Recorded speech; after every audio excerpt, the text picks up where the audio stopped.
Twitter blacklisted certain groups of people for having the incorrect beliefs. Welcome back to the Trevor Report, and today we are doing an unbiased reading of the Twitter leaks, Part 2. Anyway, Thread, the Twitter Files, Part 2. A new Twitter Files investigation reveals that teams of Twitter employees built blacklists, prevent disfavored tweets from trending, and actively limit the visibility of entire accounts or even trending topics, all in secret without informing users. Twitter once had a mission to, quote, give people the power to create and share ideas and information instantly without barriers. Along the way, barriers, nevertheless, were erected. Take, for example, Stanford's Dr. J.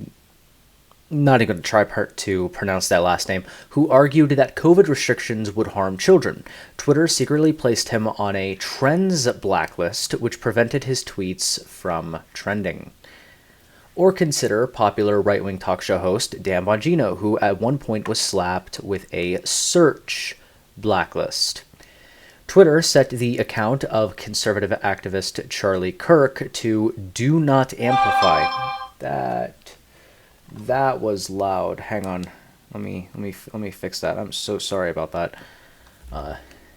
Anyway, let's continue. Twitter denied that it does such things. In 2018, Twitter's Vijay Agadi, then head of public policy and trust, and Kevin Peckpour, I can't pronounce that either, head of product, said, quote, we do not shadow ban.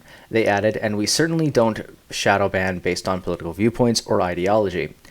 What many people call shadow banning, Twitter executives and employees call visibility filtering, or VF. Multiple high-level sources confirmed its meaning.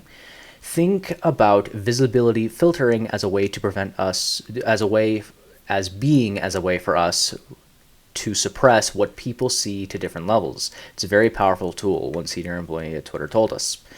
VF refers to Twitter's control over user visibility. It used VF to block searches of individual users, to limit the scope of a particular tweet's discoverability, to block selected users' posts from ever appearing on the trending page, and from inclusion in hashtag articles. All without users' knowledge. Quote, we control visibility quite a bit, and we control the amplification of your content quite a bit. And normal people do not know that we do, one Twitter engineer told us. 2 additional Twitter employees confirmed. The group that decided whether to limit the reach of certain users was the Strategic Response Team, Global Escalation Team, or SRT-GT. It often handled up to 200 cases a day. But there existed a level beyond official ticketing, beyond the rank-and-file moderators following the company's policy on paper. That is the, quote, site integrity policy and policy escalation support, known as SIP-PES. The secret group included head of legal policy and trust, the global head of trust and safety, subsequent CEOs Jack Dorsey, Paraj Agrawal, and others. This is where the biggest, most politically sensitive discussions got made. Think high follower count, controversial, another Twitter employee told us. For these, quote, there would be no ticket or anything. One of the accounts that rose to this level of scrutiny was Libs of TikTok, an account that was on the Trends blacklist and was designated as do not take action on user without consulting with SIP-PES. The account, which Chaya Ruchik began in November 2020, and we know the name of Chaya Ruchik because the Washington Post doxed her, but that's a separate thing, not the Twitter thing, still being non-biased here. But anyway, began in November 2020 and now boasts over 1.4 million followers, was subjected to 6-month suspension in 2022 alone. Ruchik says each time Ruchik was blocked from posting for as long as a week. Twitter repeatedly informed Ruchik that she had been suspended following violating Twitter's policy for hateful conduct. But in an internal SIP-PES memo from October 2020, after her 7th suspension, the committee acknowledged that LTT has not directly engaged in behavior violative of the hateful conduct policy. The committee justified her suspensions internally by claiming her posts encourage online harassment of hospitals and medical providers by insinuating that gender-affirming healthcare is equivalent to child abuse or grooming. Yes, it is. But anyway, compare that to what happened when Rechik herself was doxxed on November 21st, 2022.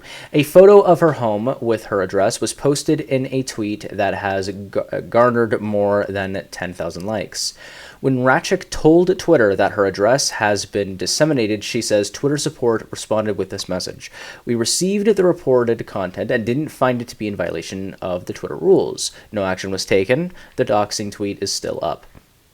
In internal Slack messages, Twitter employees spoke of using technicalities to restrict the visibility of tweets and subjects. Here's Yoel Roth's Twitter then global head of trust and safety in a direct message to a colleague in early 2021. A lot of times, CSI was used, technically spam enforcement, as a way to solve a problem created by safety under enforcing their policies, which again isn't a problem per se, but it keeps us from addressing the root cause of the issue. What is our safety policies, and do they need attention? And then he made another one here. One of the biggest areas I'd love research support on is RE, non-removal policy interventions, like disabling engagements and de-applications less visibility filtering. The hypothesis underlying much of what we've implemented is that if exposure to example misinformation policy causes harm, we should use recommendations that reduce exposure, and limiting the spread virality of content is a good way to do that by just reducing prevalence overall. We got Jack on board with implementing this for civic integrity in the near term, but we're going to need to make a more robust case to get this into our repertoire of policy remediations, especially for other policy domains. So I'd love research point of views on that. And I already read it. The authors have broad expanding access to Twitter files. The only condition we agreed to is that the material would first be published on Twitter. We're just getting started on our reporting. Documents cannot tell the whole story here. A big thank you to everyone who has spoken to us so far. If you are a current or former Twitter employee, we'd love to hear from you. Please write to us. Tips@thefp.com. Watch Matt Taibbi for the next installment, and I look forward to covering the next installment.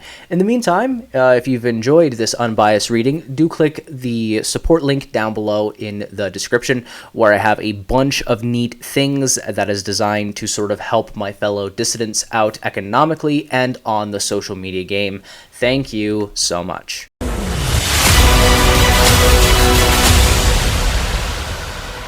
Acropolis News.